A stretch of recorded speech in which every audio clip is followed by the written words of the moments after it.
hồng ấy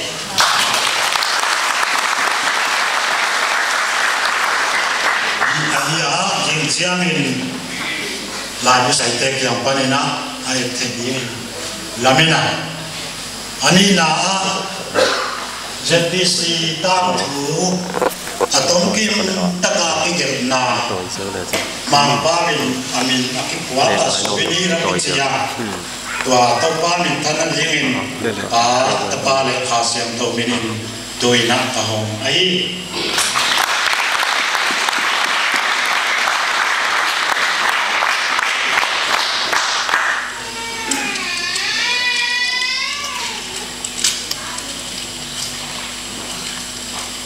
ठीक है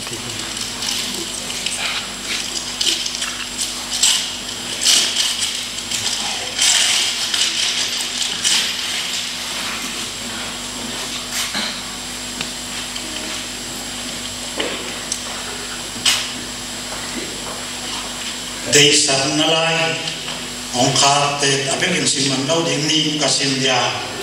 hat me zo gam chief secretary hum hauze dei san na ong pia wa ong sim dia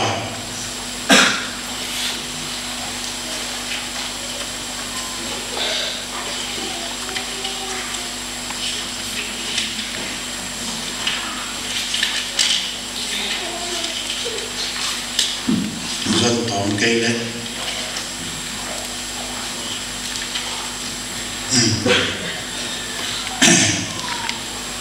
Government of Mizoram Aizol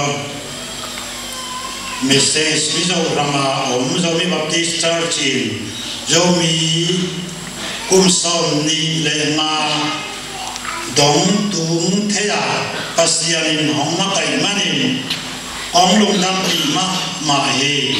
ZPC member to Libang Paa Wasom Lepuka Polpi Omin Government of Mizoram Luaya Registration Lea Council of Baptist Churches in Northeast India Associate member Kai Lai Manon Zong Ong Dam Pi Hi Topa Hong Pi Den Hen La Mai Lama Zomi Te Adiemin Patuam na apiang sakhi in pasian gamzai na ding le amin tan na dingin asem or pinaso na dingu kong de sakhi hi silver jubilee souvenir bu asim hahem bille zomi hem bil tunga jesu christ minto kong de sak na kong kwa ko hi to changin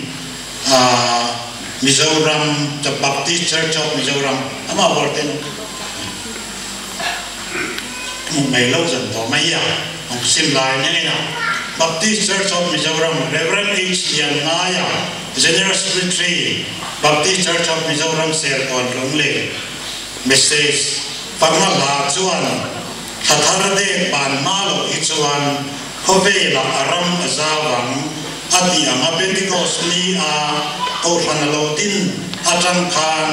Kovel Mun Phang Phanga Câu Phan Lô Tin Tharazela Ten Khat Kun Tam Tak Ani To Nuwa Ten Khat Chuan Guru Kan Chan Ve Don Chau Ani Hei Câu Phan Ni Zeo Tam Tur Ko Ani Zomi Baptist Church Mizoram Hian Kum Sam Ni Le Pasari December Ninga Jangin Kum Somni Pangana Silver Jubilee Champai Kopuya Lom Thei Tura Pathian Suaina Achang Zehi Lom Katita Kaseka Mimal Mizoram Baptist Kopan Ayo in Lom Puina Thule Sipai Buna Kalan Ani Mi Kum Somni Panga Angpa Ani To Chuan Wiping To Into Del Thei In Ngam Nale Midang te tran pui thei tura be sei thei ani am in Zomi Baptist Church po hi ko than pui thing ko than in to del mi te ta na in ha ngam na le midang te rong bol sa tu ni turin ka be sei a than kin mai lo ba kong phang sanga ma son zel turin ka du samna kalan bo pe he souvenir tiar tu tele silver jubilee long tu te song song songa chúng lắm mà thiên mal sôm na chú tí sa lệ khát ráo tâm đặc in lồng loang lụt rọt xe amen như thế ấy abana asai thế na ý tiếng tổng chức anh ấy vật và ama cũng cái số này